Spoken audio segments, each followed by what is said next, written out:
Dessert হিসেবে এই ফিরনি যে এত মজার দেখিয়ে বোঝা যায়। আসসালামু আলাইকুম everyone, this is Nusrat and welcome back to my channel মায়ের রান্নাঘর। ঈদ আয়োজনে ডেজার্ট হিসেবে আমার আজকের রেসিপিতে থাকছে ফিরনি। আর এই ফিরনি আমি তৈরি করেছি রাঁধুনির ফিরনি মিক্সের প্যাকেট দিয়ে। এই ফিরনি তৈরিতে আমি কোনো কন্ডেন্স মিল্ক ইউজ করিনি, শুধুমাত্র তরল দুধ ইউজ করেছি। দেখে নেওয়া যাক সম্পূর্ণ রেসিপি। তো ফিরনি মিক্স তৈরির জন্য প্রথমে যেটা লাগবে রাঁধুনির ফিরনি মিক্স। আপনারা চাইলে যে কোনো ব্র্যান্ডের নিতে পারেন। আর বাসায় এই 1 প্যাকেট রাঁধুনির ফিরনি মিক্স থাকলে আপনারা খুবই মজার এই ফিরনি রান্না করে ফেলতে পারবেন।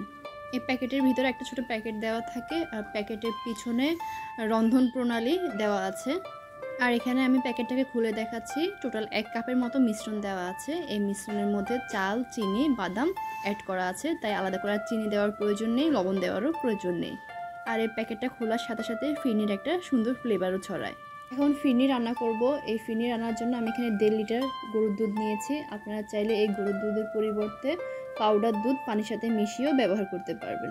আর এখন এই দুধটাকে আমি জাল করে 1 লিটার করে ফেলবো। তো জাল করতে করতে দুধটা যখন ঘন হয়ে আসবে তখন দিয়ে দিব ফিরনি মিক্স। চুলার আঁচ এই অবস্থায় মিডিয়ামে রাখবো। আর এই ফিরনি মিক্সে কিন্তু আলাদা কোনো চিনির প্রয়োজনও নেই। তো এই অবস্থায় কিছুক্ষণ নাড়তে হবে যেন তলানিতে না বেঁধে যায়। তো সেই ক্ষেত্রে মোটা তলানিযুক্ত পাত্র নেওয়াই ভালো।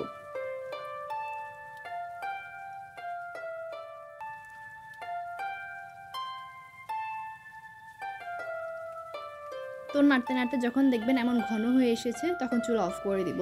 এর থেকে বেশি ঘন করা যাবে না, তাহলে কিন্তু ফিরনিটা চাকা চাকা হয়ে যাবে, ক্রিমি ভাবটা থাকবে না।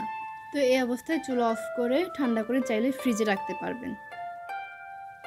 আমি এই ফিরনিটাকে সাজিয়ে দেখাচ্ছি। এখানে আমি একটা মাটির কাপ ব্যবহার করেছি, আপনারা আপনাদের ইচ্ছে মতো সাজিয়ে নিতে পারেন।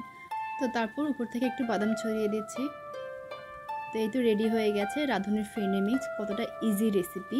গেস্টদের জন্য এই ফিরনি মিক্স পারফেক্ট একটা ডেজার্ট। এছাড়াও ছোটো বড়ো সবাই খুব পছন্দ করবে। তো বাসায় ঈদ আয়োজনে এই ফিরনি মিক্স অবশ্যই ট্রাই করবেন।